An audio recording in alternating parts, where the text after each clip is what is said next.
안녕하세요. 오늘은 골반골절, 그중 비구골절에 대해서 한번 얘기해볼까 합니다. 교통사고 합의금 사항 중에 굉장히 좀 어렵고 난해하면서 피해자분에게 큰 고통이 따르는 근골격계, 정형외과적인 골절이 바로 골반의 비구골절이 될 거예요. 실력이 있는 정형외과 의사들도 골반의 비구골절에 대해서는 수술하는 거를 굉장히 꺼려하고 쉽게 생각하지 않습니다. 왜냐하면 골반이라는 구조가 장골, 자골, 치골이라는 세 개의 뼈가 만나서 하나의 구 형태를 형성하는 뼈이기 때문에 이 골반 자체가 탐원형의 입체적인 형태를 이루는 뼈다 보니까 골반에서 골절되는 그 위치에 대해서 정확하게 인지하고 수술하는 게 쉽지 않다 보니까 많은 애로사항이 있다고 하더라고요. 딱 봐도 신체 부위에서 굉장히 어려워 보이는 그 구조물이긴 해요. 이 중 가장 중요하다고 얘기할 수 있는 관절에 영향성이 있는 그 비구, 그래서 그 내용에 대해서 오늘 한번 알아볼까 합니다.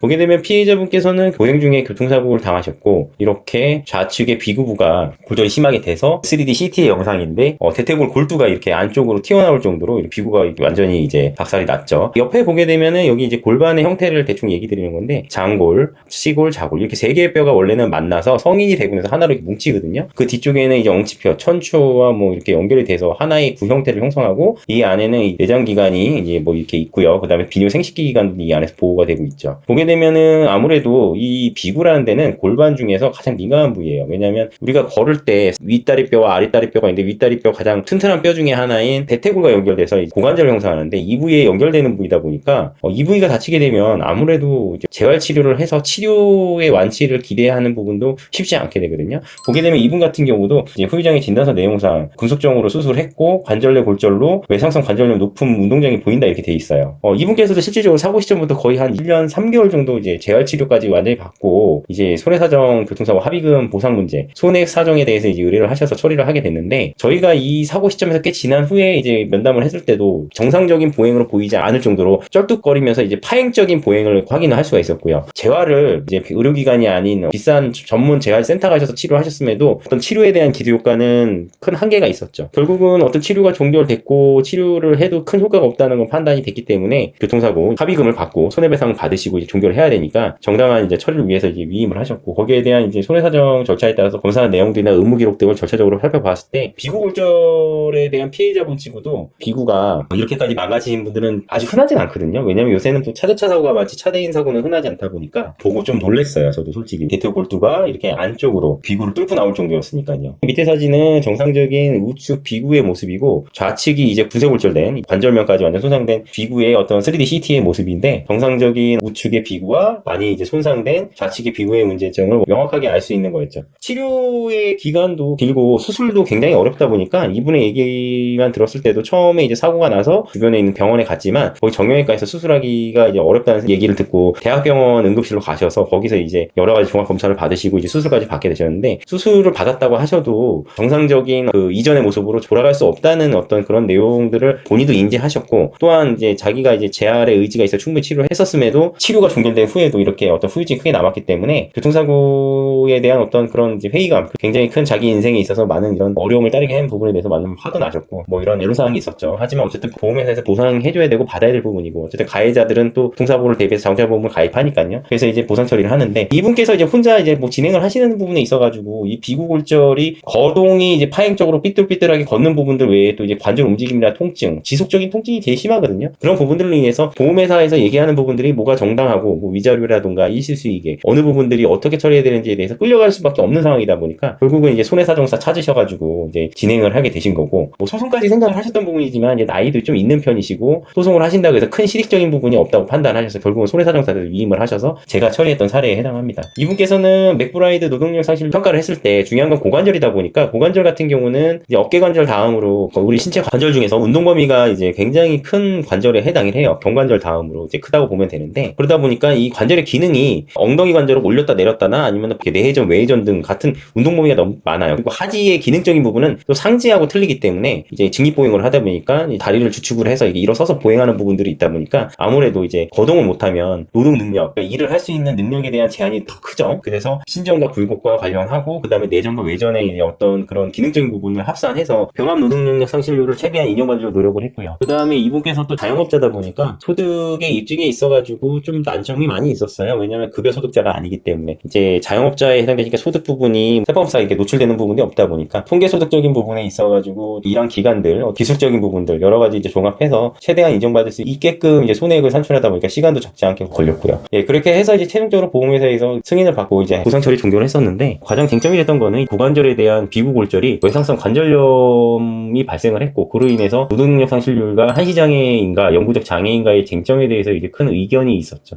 결과적으로는 영구적 이제 노동력 상실 기간과 운동에 대한 기능적인 부분들을 어느 부분까지 인정을 받을 것인가 그런 부분들을 종합적으로 판단했을 때 쉽지는 않았고 결국은 동시감정까지 가서 이제 종결했던 사례에 해당합니다. 비구골절 골반 중에 뭐 장골이나 치골결합부의 이계 요즘은 의학이 많이 발달돼서 치골결합부의 이계도 그렇게 크게 문제되시는 분들은 별로 없고요. 치골결합부 이계를 하면 이쪽 부위가 이제 벌어져서 이제 크게 틀어지는데 맥브라이드 기준상 1인치 이상이 벌어졌어야 되는 부분이다 보니까 그런 분들은 별로 없는데 골반골절에서 가장 손상이 많이 발생되고 발생하게 되면 영구적인 부분까지 생각을 해야 되는 분이 비구골절이라는 부분들. 보험상에서 우선 얘기하는 건 한시장에 뭐 3년이다, 5년이다, 뭐 아니면 뭐 그것도 인정 안 하려는 하는 사람들도 있어요. 담당자마다 사람들이 하는 일이니까 그런 내용들에 현혹될 거 없이 우선 본인의 권리는 본인이 찾으셔야 되는 거니까 꼭 전문가를 통해서 어떻게 해야 되는지 무엇을 어떤 거를 받아야 되고 어떤 부분까지 이게 손해액이 측정될 수 있는지에 대해서 한 번쯤은 알아보시고 접근하시는 게 매우 중요하다는 부분. 이 부분 꼭 한번 다시 말씀드리는 거고요. 오늘은 골반골절 중 비구골절에 대해서 한번 얘기했고 비구골절은 골반골절에서 가장 예후가 좋지 않은 상황에 들어가기 때문에 여기에 손상이 있게 되시면은 영구적인 부분도 인정이 될 가능성이 높고 그 다음에 더 나아가서 뭐 관절염이 발생을 해서 차후에 또 다른 부분들까지 생각할 수 있는 관절 치환술이라든가 여러 가지 문제들이 발생할 수 있다는 거 그런 부분들을 생각을 하셔서 접근하셔야 된다는 거 꼭 기억해 주시고 더불어 항상 안전이 먼저고 안전으로 인해서 사고가 발생을 예방하는 게 가장 중요하다는 거 오늘 한번 다시 말씀드리고요. 오늘의 보상의 공성 영상은 여기서 마치겠습니다. 여러분들께서 궁금하신 사항이 있으시다면 뭐 하단에 있는 질문 창구를 이용하시거나 저희 회사 카페에 가입하셔가지고 질문해 주시면 또 심도 있는 상담을 진행해 드리고요. 가시기 전에 좋아요와 구독 눌러주시면 정말 감사하겠습니다. 그럼 오늘의 보상의 공성 이야기 여기서 마치고 다음 영상에서 또 찾아뵙겠습니다.